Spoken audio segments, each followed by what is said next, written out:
നമ്മളിപ്പോൾ കാശ്മീരുള്ള സോൻമർഗിലാണ്. 10ാമത്തെ ദിവസമാണ്. ഈ സോൻമർഗിലേക്ക് സ്നോയിലേക്ക് നമുക്ക് പോകണമെങ്കിൽ ഇതുപോലുള്ള കുതിരയിൽ വേണം കയറി പോകാൻ. കുതിരയുടെ പുറത്താണ് ഞങ്ങളിപ്പോൾ. സോൻമാർഗിലേക്കുള്ള യാത്രയിലാണ്. മഞ്ഞത്ത് തൊടാനുള്ള ആഗ്രഹം കൊണ്ട് കുതിരയുടെ പുറത്ത് കയറിയതാണ്. കാരണം ഇവിടെ നിന്ന് ഏകദേശം 7 കിലോമീറ്റർ നമുക്ക് നടന്ന് മുകളിലേക്ക് പോകാനുണ്ട്.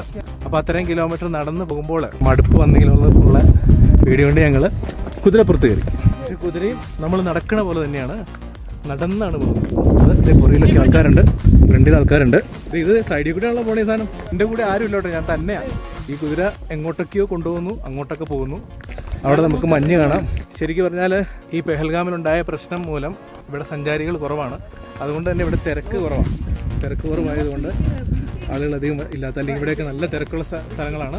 ഇതാണ് സോൻമർഗ്. സോൻമർഗിൻ്റെ മഞ്ഞാണ് നമ്മൾ കാണുന്നത്. ഈ ഒരു മഞ്ഞത്തേക്ക് നമ്മൾ കുതിരപ്പുറത്ത് യാത്ര ചെയ്യുകയാണ്. കല്ലുകളും പാറകളും ഒക്കെയാണ്. ഈ കാണുന്നതാണ് പേപ്പർ ട്രീ. പേപ്പർ ട്രീ എന്നാണ് ഇവർ പറഞ്ഞത്. പുരാനെ ജമാനേക്ക പേപ്പർ ട്രീ ആണ്. ഇവിടെ കാശ്മീരി ഭാഷയിൽ പറയുന്നത് ഗോഷ്പഥർ എന്നാണ്. നമ്മളിപ്പോൾ ഏകദേശം സോൻമാർഗിലേക്ക് അടുത്തുകൊണ്ടിരിക്കുകയാണ്. ഇവിടെ വരെയാണ് കുതിരയിൽ വരാൻ പറ്റുന്നത്. അത് കഴിഞ്ഞാൽ നമ്മൾ കുറച്ച് നടന്നു കയറണം.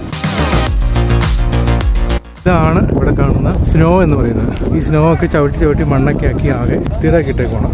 നല്ല രീതിയിൽ സ്നോ ഉണ്ടെങ്കിൽ ഇനിയും മുകളിലോട്ട് കയറി പോകണം. സോനാമാർഗിൽ ഇത്തരം മഞ്ഞുള്ളൂ, മഞ്ഞ് കുറവാണ്.